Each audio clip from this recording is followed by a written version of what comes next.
Hello everyone and welcome to our brand spanking new podcast called Camera Creations. And what people probably don't know listening to this is that we're in the MeWe group. We've got a group of people, about a core member of probably about a dozen people, but about 50 overall, who are interested in keeping away from phones and using cameras, real cameras, be they mirrorless or compact cameras or SLRs or DSLRs or whatever they are, but just to kind of go back a bit and not be kind of just stuck into mobile phone photography. So we thought we would start this little podcast amongst the interested parties. And today I'm joined by a couple of those people. But just before I introduce them to you, I will say that in order to keep this clean and neat and not too entrenched into costing us money, we're doing this on the back of our Whatever Works podcast. So Whatever Works is already in place. The whateverworks.works website is already there, and that's where you'll find links to all this stuff, including some of the stuff we're going to be talking about. So there we have it. It's show one, obviously. It's the middle of June in 2025.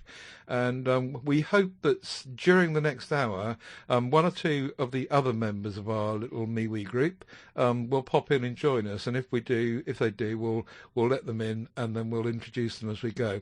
But initially, let's introduce ourselves first. As I say, there's three of us. There's Ian Bundey and there is Joe Hickey. So Ian, do you want to go first and just kind of a basic introduction of yourself and your background and where you live and roughly and how old you are roughly and what your experience with cameras and photography is about? Yeah, absolutely, Ted. And yeah, that's the first half an hour done with. So, yeah, my name's Ian Bundey. I'm in Suffolk on the East Coast. Really cool thing. I'm in my middle 50s now, and I've gone consulting this year. So I've got a bit of spare time to get out and about and do things. From a photography perspective, I still think I'm relatively new into it. So I've come from mobile photography, so using my iPhone, thinking I was fantastic at taking photographs with an iPhone, and then being brought down to earth when I actually bought a camera. And I went through that period of relearning and understanding that I needed to learn about the exposure triangle and things like that to get a decent shot out of a camera compared to just pressing the button on my iPhone. So that was the starting point, and that was pretty much 2021. And I've had a bit of a whistle-stop tour from there. Very much focused, a passion of mine is motorsport. And I was at one of the last Grand Prix, and if anyone remembers, Lewis Hamilton losing out to Max Verstappen. And I always remember it was the first time I bought my camera, took it to the race, and I saw all the photographers lined up taking photos of Max winning and everything, and I had this dream of, like, I want to be one of those guys. So over the last 4 years, I've gone on that journey and managed to get into Formula One, to become accredited and to take photos there. So that's the sort of journey. As to me, it's only sort of 5 years, and I still think I know very little, but it's one of those great learning experiences, and also learning off other people as well. You might be one of the only people here that has never had a experience with film, particularly at your age, and DSLRs or SLRs. No, not seriously, but I did go to the Cutty Sark at school, and I did have a film camera there. And my parents did say that there was 24 prints from it, and it was all pictures of rigging. So that was probably my only experience of film cameras. But no, it's all been digital to me. So okay. I haven't been tempted to try the film. It would be something nice to do, but I think I've got my hands full trying to get a decent shot out of a digital camera with all the tools like Lightroom and Photoshop. So. Yeah, sure. And also, it will form probably a topic on the show if the show survives and goes forward. You know, we'll probably have a themed approach some weeks, and I'm sure that when we have a themed approach with film versus digital or whatever, then the people that do remember using film will come on the show and we'll natter about that. That's very much where I've come from. I can remember always having a camera since I was, you know, old enough to crawl, and my parents bought me a camera and box brownies and medium format, and it was all film until and I really got into photography in the 1980s, 70s and 80s, and I would just go out and take lots of artistic photographs and really got stuck into it. Digital photography, we're the opposite, Ian, because I know very little about digital photography. I don't understand it. I don't understand how it works and what you do with processing on computers and how you actually get that thing, you know, tweaking that. So hopefully I will learn something from this recording as well, and these ideas going forward, because I'm very much about nostalgia and old hardware and film. Before I hand over to you, Joe Hickey, just mention that Chris Clayton has joined the group. Hello, Chris. Hello, Ted. How's it going? Hello. Okay, we're just doing some introductions. So I'll hand over to you a bit of background about yourself, how old you are, where you live roughly, and what your interest has been and experience has been with photography and all the rest of it, and what you're looking for from the group and this podcast. But Ian's just done his. We'll go hand over to Joe now. So Joe, do you want to give us a feeling of where you are? Yeah, so I've just like Ian, I've come from mobile photography first.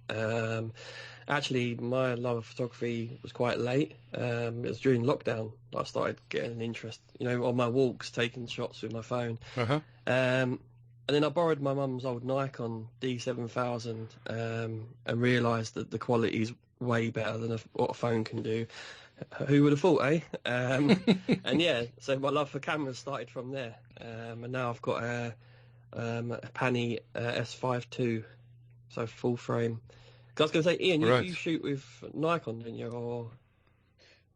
Yeah, I kicked off, my first one was a Sony 7 Mark III, and then I moved to Nikon, so I've got two Z8s, two bodies at the moment. Wait a moment. Wait a moment. Why is everyone saying Nikon instead of Nikon? Come on now. Yeah, I don't know why I said that. My fault. Okay. It's all the American YouTubers we watch. Yeah, that's it. Yeah. So Joe, let's before we move to Chris, just where you live roughly, and how old you are roughly, and what you do. Yes, I'm in Houghton Regis. I work in a phone shop selling phones in Luton. So what should I say about myself? Roughly I'm how old? 40 this year. 40. Oh, yeah, right. Big 40. Yeah, so I'm the youngster in this group. Maybe, unless Chris. About, no. Well, I was going to say, Chris Clayton is, as I say, he's joined us. So, do you want to just give us a bit of background on yourself, Chris? Yeah, sure. Cheers, Ted. So I'm a year older than Joe. I'm 41 in a couple of weeks at the end of this month. So Joe is the youngest. I'm based down in Brighton. Yeah, just about, mate. I'm based down in Brighton. I'm a logistics manager. So I spend my day sort of in warehousing and logistics distribution for a bakery in Burgess Hill. So nothing tech or camera related at all, I'm afraid. Right. But my love for photography has probably grown out of my previous interest in phones, and from the interest that I gathered from phones from the group of you and Steve, Ted. Yep. The PSC Photos group really pushed me into photography. And Right. I think my first real dedicated camera was obviously a phone. Okay. I think the days of the OnePlus 6 was when I started really taking photography seriously. I was getting a lot of photo of the week pics from yourself and from Steve, and it's just kind of grown from that. And the more my interest has waned away from phones and mobile tech, it's kind of shifted totally into photography. For better or worse, because that kind of gearhead obsession I had with phones has transitioned to photography. And as I'm sure the other guys will say, it's a lot more expensive than even phones are. You say that again. Yeah. And but yeah, so it's really progressed from my love of phones. All the tech around photography has really kept me interested. So I've gone, everything I have is ultra modern and unfortunately ultra expensive. But also with like the editing side of things, that's been my massive interest when I had the phone. What you can do with a phone photo to make it look like a proper camera photo, that was my interest. People would look at a phone photo and go, wow, you took that on a phone. You shoot Sony, don't you, Chris? I do, yeah. A7R5. I think you used to have that, didn't you, Ian? I did, yeah. And it was cracking. It wasn't good for motorsport, which I found out quite quickly. But I took it to Antarctica, and yeah, I was super made up with it. The quality, the amount of megapixels it had, and everything was great. But, so, yeah, I mean, for the pictures I love to take is landscape and architecture for the most part, and there is no better camera. I've got no upgrade path whatsoever, really, from where I am. Certainly, Chris, you and Ian are taking some amazing photographs. So it'll be interesting. You travel a lot, Chris, and we get a lot from the Far East, which is really, really interesting. And Ian, as he was saying earlier, I think before you joined us, is into the Formula One, but also travel. So we'll have some, when we come to talk about what types of photography we're doing with what gear and what have you, I think we'll have some really interesting conversations about that. But now that we're kind of introduced, incidentally, for those that don't know, I'm in North Wales and I'm about 60 something. How old am I? 62. And I kind of work with a bunch of podcasts and MeWe groups, and I've retired from work and look after my elderly dad now when he needs me to. So I've got lots of spare time to be doing whatever I want to with, really, and being creative, hopefully. So, yeah, the question that we need to come back to here is how we're going to run this podcast, really, and if it's got legs and how we think it's going to be going forward. I threw some ideas out to people to say we could follow some sort of themed approach, perhaps, and we also need to decide what we think the timescale should be about how often to record a podcast, what's sustainable in that sense, and how long. Probably no more than an hour for each podcast, and those sorts of things. So anyone want to chip in with the conversation to get that going, and what you think about that? Yeah, I mean, an hour every couple of weeks. Fantastic. Yeah, I mean, I just love talking photography, love talking gear, so I'm happy to sort of go with whatever flow, really. Okay. The other chaps. Yeah, I'm pretty much sort of the same mind every other week, and an hour's bang on, really. And I think the theming would be good. So we've got something sort of channeled into what we discuss. Otherwise, it would be like me and Sam on the Nomad Tech project and go all over the place. We don't want that. So focused in on one theme, perhaps for each of the shows. What do you think, Ian? Yeah, so an hour's good for me. I think the thing that probably helped me most, again as a subject, is getting critique. It's great getting likes on the photos group and things like that. But I did join a camera club that I don't really go to that often, but I submit my images into competitions and they get reviewed. I also went through the process with the Royal Photographic Society to do my LRPS, which was to do a panel and learning how to put images together and get them reviewed. And I think for me as a photographer to grow, that would be a great subject to how do we evolve and improve, and how do we learn from getting critique. I had an example a couple of weeks ago where there was a competition. I put an image in for it, and it was an image I've been proud of. It got published, and the person who reviewed it didn't tear it to pieces, but said this is really distracting. And as soon as you saw that and she said that too, it's like I couldn't unsee that problem in the picture.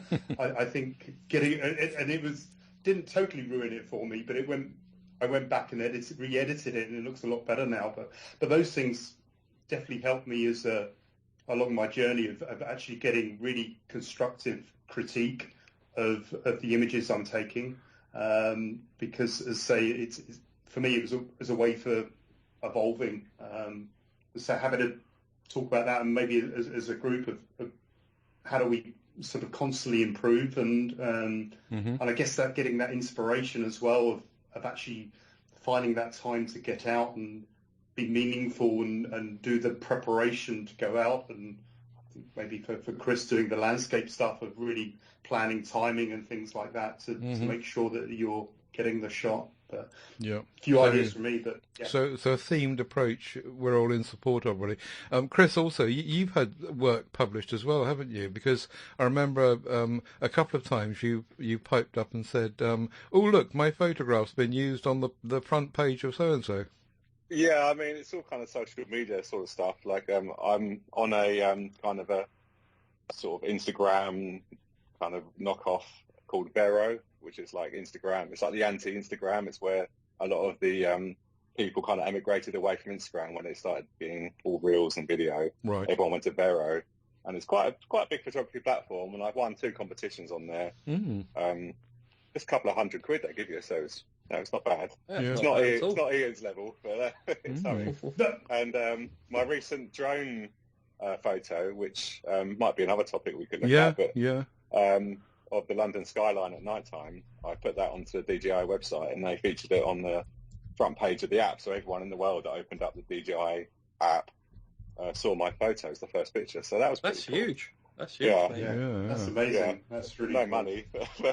You should be knocking on their door. So, excuse me. And also, you've also, even when you're not travelling, you've also got the coast at Brighton, which gives you lots of opportunities, I know, from the pictures you post in the group. Yeah, a few hundred photos of the West Pier that I've taken. No, but they usually I do try. Yeah, they're always interestingly shot and edited. The whole digital editing thing is the one thing that, as I said earlier, that is something that I could definitely learn from the group as we go along, because I know nothing about digital photography, and hopefully anyone that wants to learn about film photography, then there'll be other people here as well as me to talk about film, and we'll have some themes going on that as well. The other people that are going to be involved, hopefully, that have put their names forward but can't make it today, are Andy Morris, Chris Kelly, and Ed House. And hopefully they'll join us in future weeks. I mean, we could have much as we've done today, a very open forum. Anyone jumps in as they can or want to, and just set the time and see who turns up. Or we could be more structured than that. I don't know. Any thoughts on that? I think everyone's got their own sort of niches and specialities. I don't know, like Ed's really into his macro, which is something that I can't get on with at all. He takes so much patience. Obviously, Ian with his motorsport, travelling around the world. So I think we've all got our own things that we like to do. So perhaps I was going to say these two chaps use the other ends of the shutter speed. I know Chris likes his long exposures. Yeah. But minutes. So perhaps it would be better if we set a theme and then decided the people that would best be suited to that and could talk about it the most to be on that particular show or something like that then. Yeah. Or maybe some segments of maybe sort of 10 minutes on, I guess, things like Lightroom of how you get started with that, who used the Lightroom Classic compared to normal or the new Lightroom, and maybe those sort of things are maybe 3 things that we may sort of cover off on one episode or something like that. Because okay. I'm keen to learn, especially from Chris, on the drone stuff, but also Ed as well, as Chris mentioned, on the macro stuff as well. I think for me it's about trying to try something different compared to on that note, I've got a little idea. Obviously, if we're doing it every 2 weeks, we could, if we've got the subject set, we could all take pictures during them 2 weeks And we could even help each other grow by talking about each other's pictures every now and again. And like, could be a macro would be 1 week, for example, and you can have a go at it.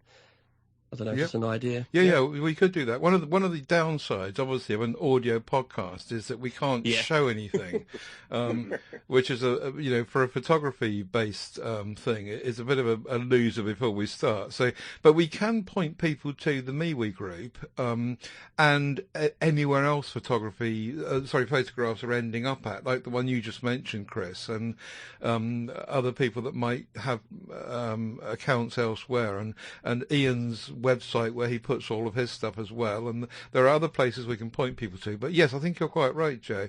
If we had kind of thematic projects where we kind of planned ahead a bit and challenged each other to take some photographs of certain things within reason, then that could be workable as well, for sure. Yes? I think so. Yeah, I think so. Yeah. Because at the moment I shoot full auto too much as well. I need to get start learning properly. But going back to Ian's, people get hung up on that manual. Going back to Ian, what you were saying, you reckon then to have like 2 or 3 themes for each show for 10 minutes or 15 minutes each, not just have a whole show for one theme? Yeah, I mean, I think of my attention span, but it may be that, again, if you had 3 things to cover off in that 45 minutes or an hour, then if someone has no interest in one thing, that they might be interested in the other thing. So it might be more appealing to people listening to. But again, we could try it and see what happens. But it may be that we stick on the first subject and talk about it for an hour. But maybe we'll see how it goes. Okay. But We'll see. Something that maybe people want to learn, or it's something that, as you say, that you're struggling with where to start regarding digital processing. And yes. Maybe that's a sort of, rather than, okay, Lightroom's one option, but you have to pay for that. But what would be a free software that could give you something similar or something like that, maybe? Yeah, definitely. So perhaps before we finish each show, we should decide what we're going to do on the next show, and then everyone can kind of work towards it. Do you think every 2 weeks is ambitious? I was kind of thinking probably monthly to begin with, but if people are around me now seem to think 2 weeks is sustainable, then fine. Are we all okay with that? I think it all depends on if us 4 are turning up, that's great, but we've got some more people to join as well, haven't we? Mm-hmm. If we're all going to be full on it, then yeah, I think every 2 weeks will be okay. If it's just us 4, I don't know, might have to adjust. Okay. Anyone else? Will we be discussing kind of latest news, latest gear, things like that, or will it be more sort of a personal approach? That's what we need to. That's what we need to decide, really, isn't it? That's what we're about today, really, is to try and lay down that groundwork and say what we want to do. So I think we should discuss gear, because like the things that really catch our eye. I think it would be good, because I don't have to talk for too long about it, but would be interesting. You might bring something up that I've not realised has come out, or if there's notable releases. I know Fuji dropped quite a big camera today, things like that. Definitely So perhaps we should have a news section at the head of each show, and say, right, what in the last fortnight, what's interesting that's come out, or any news that's worthy of chatting about. Yeah. So maybe we could have like a news section where we're catching up with new releases or anything that's caught our eye in the news. Okay. And then maybe also what we've all done in the last couple of weeks, if there's anything that we have done. And that could be a couple of sections right there, I guess, couldn't it? Okay. So we can make available the recording notes, and people can chip in with any thoughts they have of stuff they want to talk about in the coming show. So yeah, that sounds like certainly a way forward. Why don't we just spend a bit of time now going through and telling each other what gear we use, not in depth, but just kind of just a flavour of the equipment we've got to hand and what we're using. Is that an idea? Yeah, sounds good to me. Yeah. Chris, do you want to start with that? Yeah, so as mentioned before, so I've gone through, I did have a pre-Fuji period for a few months, and then I realised kind of photography that I like to do, mainly landscapes and architecture, that a full frame, high resolution would be better. I went to a Sony A7 IV, and then Infinity, Chinese importer of Sony and other cameras, dropped the price quite drastically on the A7R5, so I picked that up for less than an A7 IV sells for here, and I've just been loving it. So I've got the A7R5, and at the moment I've whittled it down to just 3 lenses: the Holy Trinity zooms, 16-35, 24-70, and the 70-200, all Sony G or GM lenses. So quite an expensive camera bag, all packed in there. but no primes, no primes. No primes. I just sold my last prime to MPB. Yeah. I had a 35 Sigma, which I use quite a lot in Tokyo for street. Mm-hmm. But I'm going to Singapore next week, where I'll have use for Fuji X Pro 3 from the family that we're staying with. So that'll scratch the street itch if I need to. Nice. So my Holy Trinity zooms will do the job for me. It's certainly. Are they all 2.8, Chris? No, the only 2.8 is the 24-70. I had that, and I had the 16-35 f4, the power zoom, and then I realised that I didn't really need the 2.8s. Half the time it's not a tripod, and I don't do a lot of handheld nighttime stuff, so the weight savings and especially the price savings. Yeah. So when if you're walking around the streets of Tokyo, presumably you're not carrying all that with you. You pick one, go out with that one. When I went to Tokyo, I took I had 4 lenses. I took them all, but I only carried 1 or maybe 2 at a time in a sling.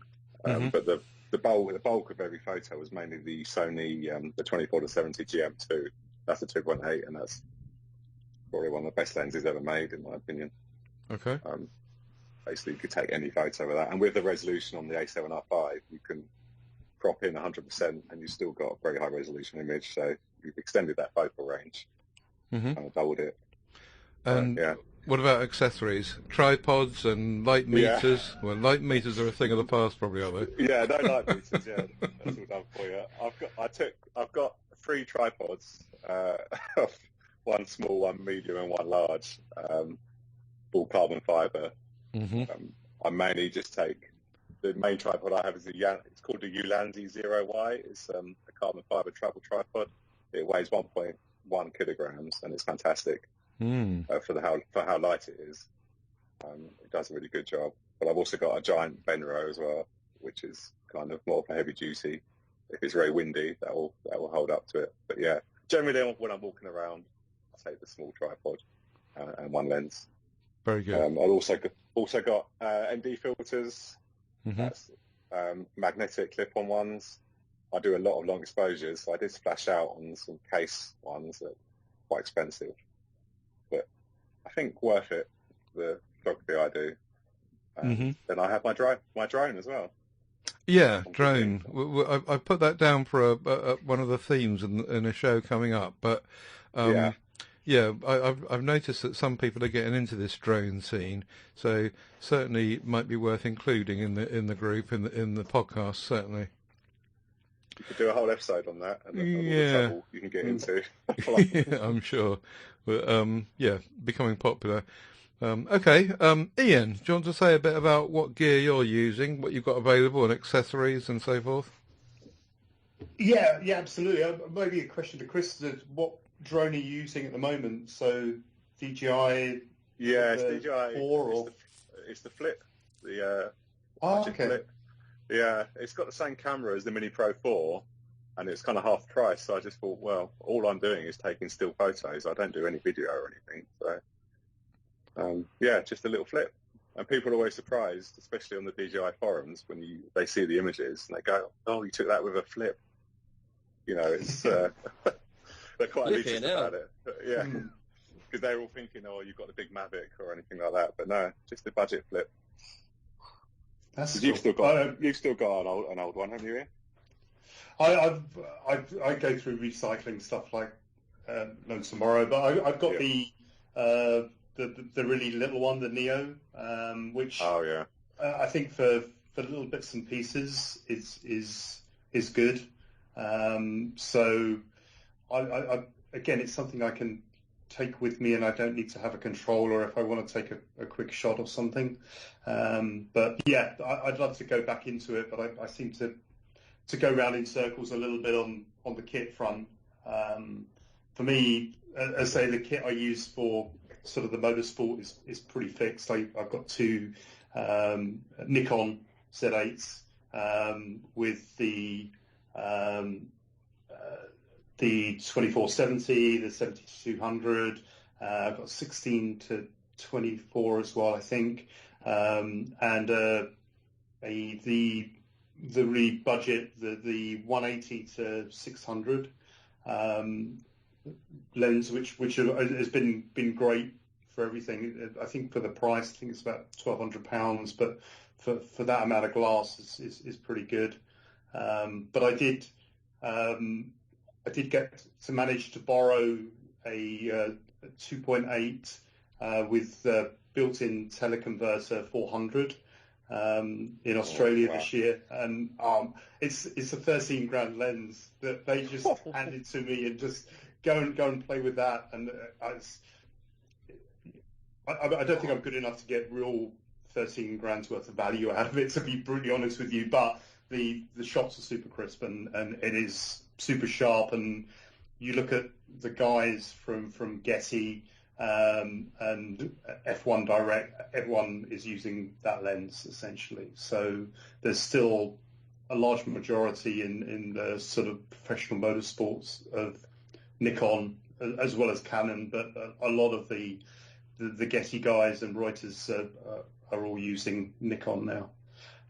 So Nikon mainly. I did flirt with having a Leica, which was amazing. It was stupidly expensive, and it was a time where I could afford to buy it, and it was great. And you got pleasure out of taking the photos with it.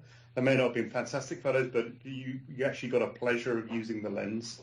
And I swapped that out for to cut down some costs, and I went with the Fuji X100, which I just got rid of. I just couldn't get used to it.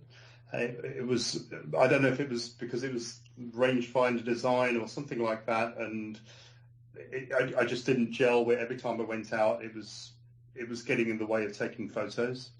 So I've gone something radical for my street photography now. I'm going to be playing around with the Xiaomi 15 Ultra and see if I can get anything near to a sort of a compact camera with that, and I'll have a play with that for the next month and see if it could fit that gap, because taking a Z8 with you with a 2470 is quite a big lump. One thing I did notice, the difference between Sony, the bodies are so lightweight compared to the Nikon. So it is really, if you're going out doing street photography, everyone can see the camera. It's massive, and it's a little bit. I don't know. You find that trying to do street photography is a little bit embarrassing, putting camera in people's faces and things. So having it as small as possible, but that's my test for the next month or so, to see if I could actually get something meaningful out of a phone rather than an actually full-fledged camera. So, what about equipment, accessories? Accessories-wise, I've got some case ND filters like Chris. I again use that for also for the motorsport stuff. So for being able to pan at low speeds in bright sunlight, so to put an ND filter on to be able to stop down on there. Mm-hmm. I've got a monopod, three-legged thing, and I've got the Peak Design tripod, which I've had since I first started. But mm-hmm. with the photography I take now, I haven't really used a tripod. And I went to London last year and went on a photo walk with a guy, and he had a Manfrotto, just a really little tripod that he just took with him.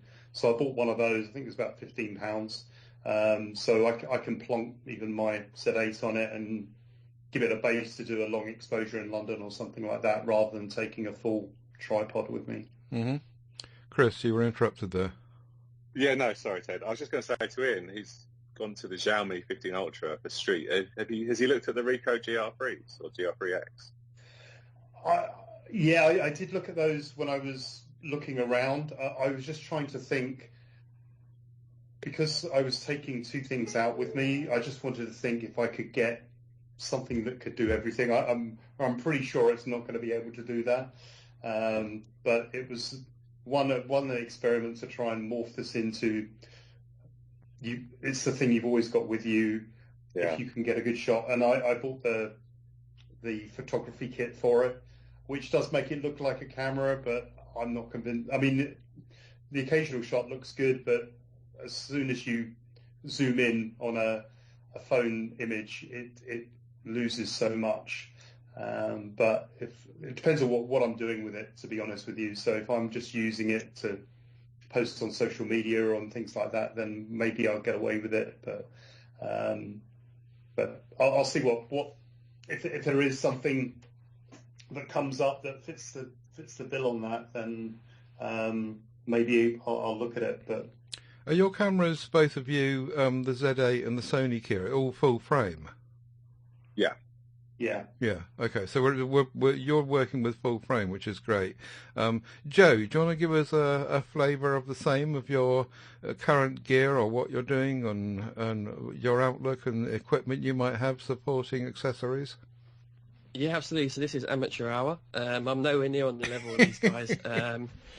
So I got a full frame camera, and it's partly because obviously I do tech videos. So I wanted something really good at doing video, but because I'm into photography, it's quite a good hybrid camera.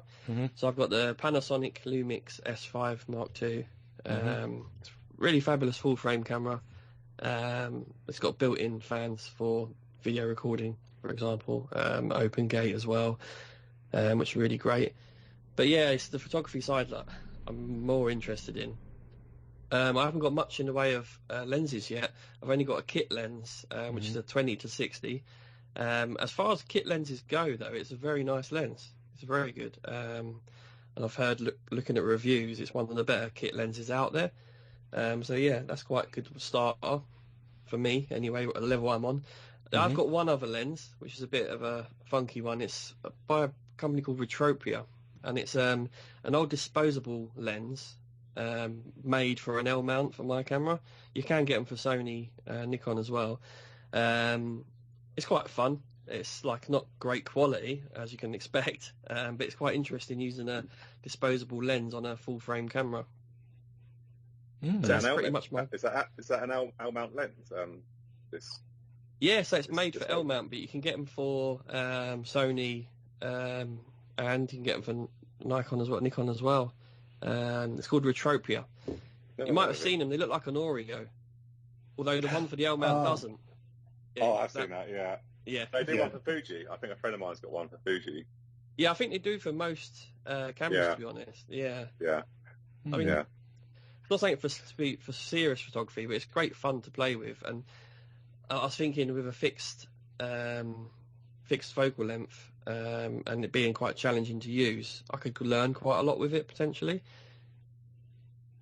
I don't know. Yeah, definitely. Oh, well, you can learn about photography with a pinhole box camera. So there's loads to learn, and we don't necessarily have to have all the latest gear or even full frame.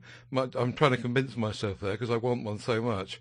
The other people that will join the group are using 4/3 as well, very successfully, including Ed House, who you were talking earlier about doing macro stuff, particularly. If you think you're amateur here, Joe, I take the biscuit here because I basically don't really have a decent camera. I've got a Nikon D300 with a 28 to 105 kit lens, which I never use, and I've got a couple of 4/3 bodies, which I never use, with a couple of lenses, which I never use. And I seem to be stuck in this loop of I want full frame, and that's all nostalgia. And I've banged on about this in the MeWe group loads of times before. But I kind of think I went through this phase of trying when I had money, which I don't have now. About 10 years ago, I bought into the Fuji gear, and I had some expensive Fujifilm cameras and lenses, and I even had an X100F, and I really, really liked, going back to what you were saying, Ian, I really liked the hybrid viewfinder. I thought that was just brilliant. And also the X Pro one I had for a while. I was really stuck into this whole Fujifilm thing. And then I just suddenly realised I wasn't using it again. And one of the things I'm thinking that it just confused me. Digital photography, particularly if it's not full frame, just confuses me.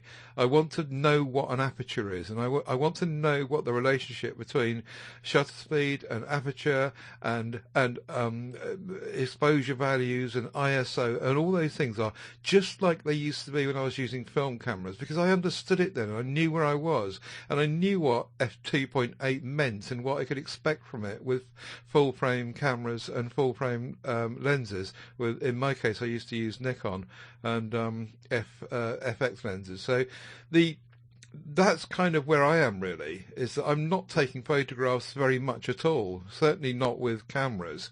And my idea here is to try and enthuse myself and bring myself forward into wanting to do that. And maybe somewhere along the line, part of that for me is going to have to be to get a full frame camera. But we shall see. It's funny discussion because I was looking at Micro Four Thirds as well for a long time, because I wanted a hybrid to do video. I ended up with full frame because the camera I've got, I think it's called the G8. It's exactly the same body, Micro Four Thirds. So I was really debating that for a long time. Yep, I've got the G7 here, and it sits there doing nothing. It's a great camera. I know. We need to get you out and about, Ted. Just before we finish up for today, I wanted to just ask you what digital tools you're using, each of you in turn as well. So when you've taken your photographs, what are you doing with them on your computers or in your devices or what have you? What software are we using? Chris, to start? Predictably, it's all Adobe, Lightroom, Photoshop. Got the photography plan, which they've just put the price up, so I had to get a couple of years. How much is it? In the bag.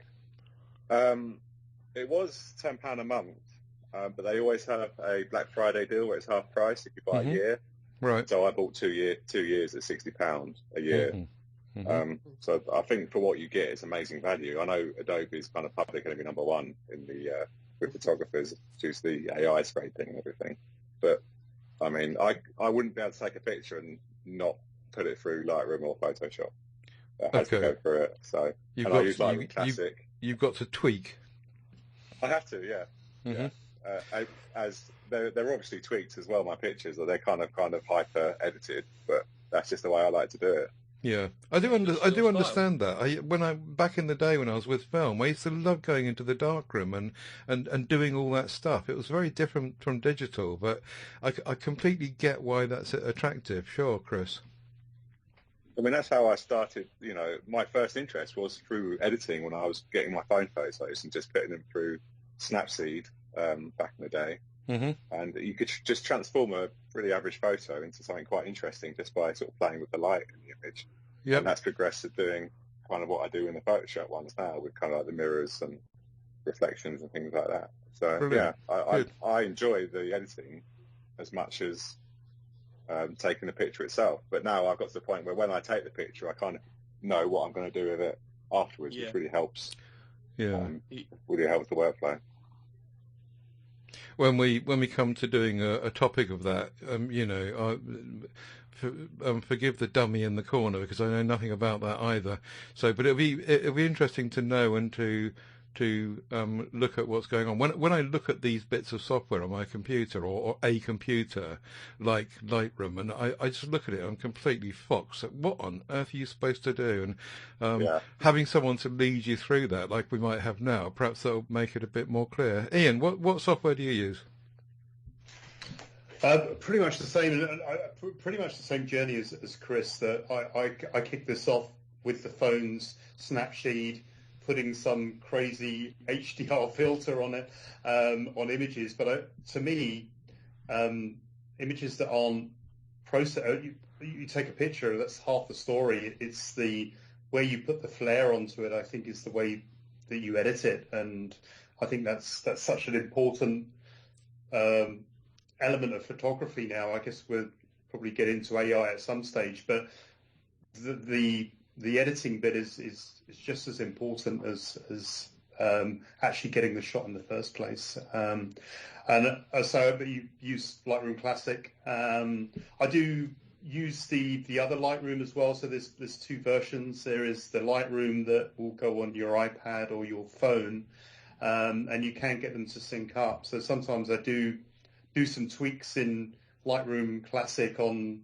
my digital images I've taken on a phone, and I can be playing around with an edit on it on my when I've taken a picture with my camera, I can be playing around with an edit on it on my phone as well. So I like the way that the two things are linked together. Mm-hmm. I'm still really Photoshop.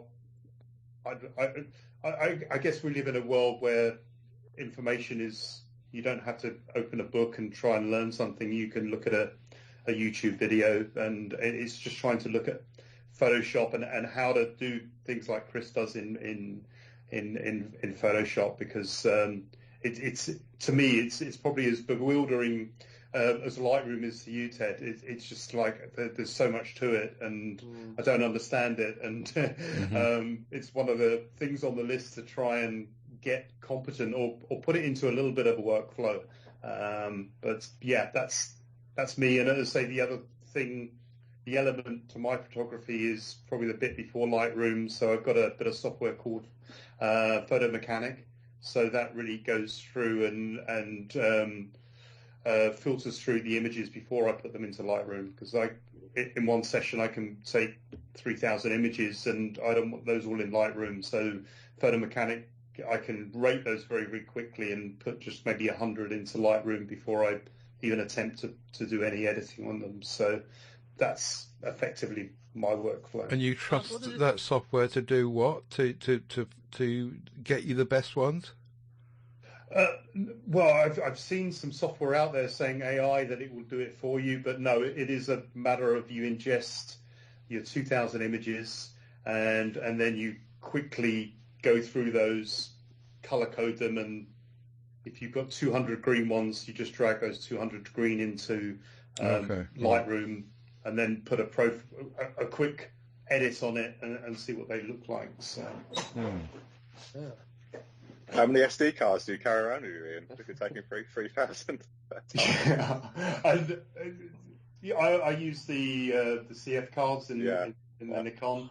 But one of my, again, the learning thing is taking the cards out. So I went to Snetterton a couple of weeks ago and noticed that I only had one memory card between the two bodies. But I forgot to put the memory card in. And that was a challenge of not swapping lenses, but swapping the card between the two cameras. But I can normally get, I think I've got like 128 and 160, and I can get a good couple of thousand these images on each of those, which I think is enough. So.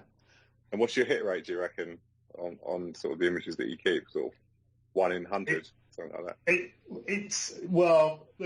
The challenge is that how I got into it, I do some work for a French agency, and everything about the motorsport, it goes back all the years of getting the image quickly and getting it out there on the internet.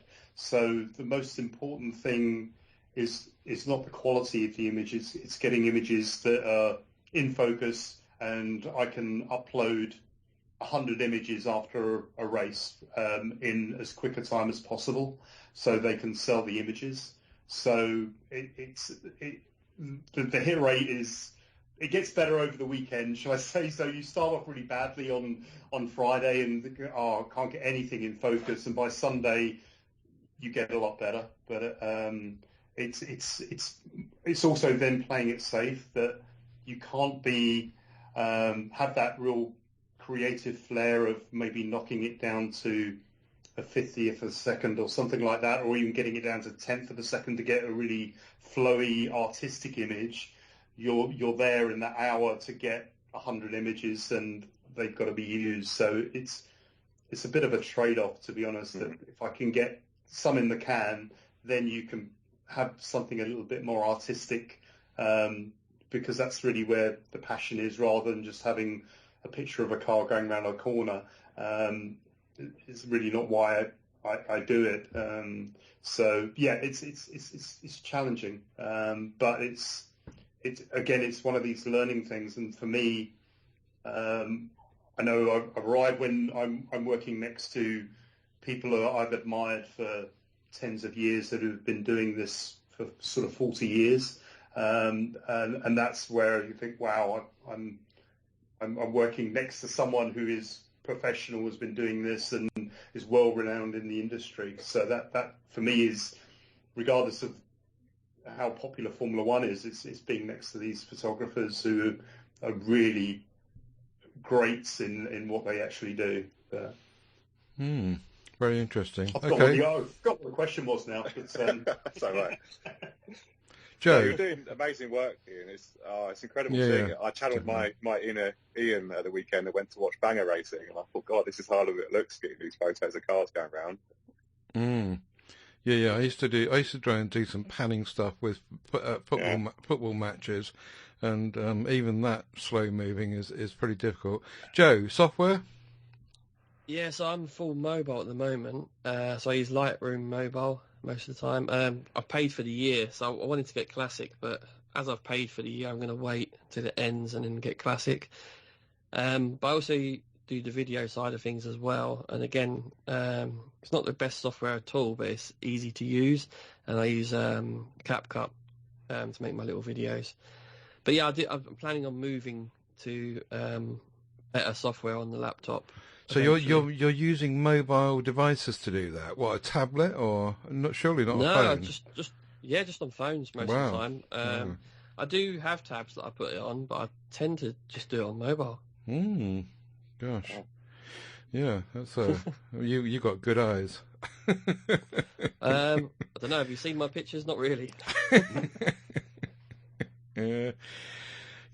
Well, that's that could be an interesting subject, because I've played with that, because a lot of I think Chris mentioned a lot of the stuff now is reels on Instagram, and I put it together with a mobile app called InShot, which I think is similar to sort of CapCut, that you can splice images together on your phone. So I end up once I've done my images, try to do that similar sort of thing to Joe and do it on my phone. Okay. All right. Well, we'll have a themed week sometime soon. We've got quite a lot of topics going along here. First one is new products, and we've got camera bodies, which was suggested by someone. Film versus digital, which was suggested by me, I think. Black and white versus colour, which was one of Joe's. Drones we just talked about and could be a topic. Software we've just been speaking about. A general topic called What's caught our eye? Can't remember who suggested that one, but yep, okay. Lenses, technique, famous photographers even, perhaps. We could do a theme on that. People that we admire and like the work of. Accessories, and also the whole kind of thing between smartphone and camera, and which is better and which is worse, and the pros and cons and all the rest of that. So lots of themed stuff that we can throw in the pot. I would suggest that the because there are quite a few people not here on this group, this first show, we consider show 2 in 2 weeks' time to be a kind of part 2 of this, really, and hopefully we'll get to introduce the people that have not been introduced so far. And I looks like, Chris, you're going to be away anyway, does it? Oh yeah, I'll be in 2 weeks. I'll be in Thailand, I think, or Singapore. Not sure which. Yeah. So I might be available. Okay. Well, we'll hopefully we'll get Chris Kelly on anyway, and Ed and Andy Morris, so we can then do a kind of bit of a part 2 of a get to know you and get some more ideas about how people think it should go and how to mould the show going forward. We're nearly up to an hour now, believe it or not, and we've had a right old good natter, and we've kind of worked a way forward. Don't forget, everyone, that the all this stuff is on the back of the Whatever Works podcast. So whateverworks.works is the website where you'll find a link to all this stuff, and hopefully I'll put some links in that and some show notes and what have you, and we'll see how we go. But if you get lost, then everything else you need is at tedsalmon.com. If you want to join us in the MeWe group, then you can do that. I'll make sure there's a link in the show notes to that, where we natter about all sorts of camera-related stuff and photography-related stuff, and try to keep away from mobile phones in there. But we also kind of share each other's work, and we look at what people are photographing. As I said earlier, on an audio podcast, that bit of it's actually quite difficult. But in the MeWe group, that can work. Now, MeWe does kind of strip all the detail a lot of the time out of photographs, which is a bit of a problem. But we try to find ways around that. So join us in the MeWe group. Links to all that at tedsalmon.com. And we'll be back in 2 weeks' time, which I think will be Thursday the 26th or something like that. And let us know what you thought about this chat. And thanks for joining me, gents. We'll catch you next time. Bye. Bye. Yes, sir. Take care. Bye. Bye.